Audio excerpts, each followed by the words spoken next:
thank you everyone for being here. The administration is trying to thread the needle both domestically and overseas. That is, it's trying to take a strong response to discourage further attacks. On the other hand, it doesn't want to get drawn into a regional conflict.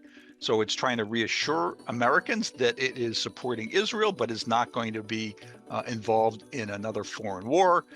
And overseas, it's trying to convince the Iranians to have their surrogates turn down the violence without engaging directly with the Iranians.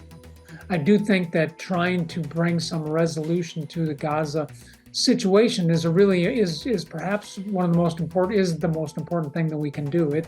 This is the incendiary that's causing the uptick in violence down in the Red Sea and both in Iraq and Syria. And so getting that to a different place, getting that to something more stable, I think is an important step. Whether the Iranians agree with all of that or not, I think that's to be seen. But we have to recognize that this is where we are right now, and we can't wish this away.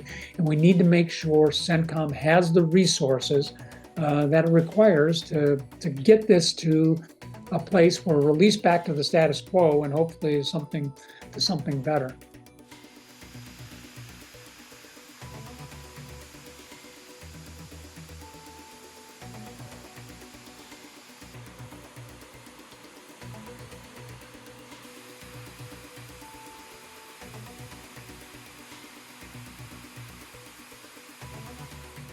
I don't think you're going to see a response specifically as a result of these attacks now.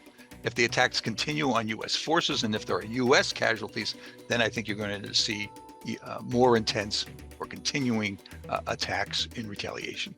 I think perhaps one of the most important things we can continue to do is to continue to make sure we assign responsibility for all of this to the Iranians. And I think that's a very critical and important message. And I actually think the administration is doing quite a good job with that right now.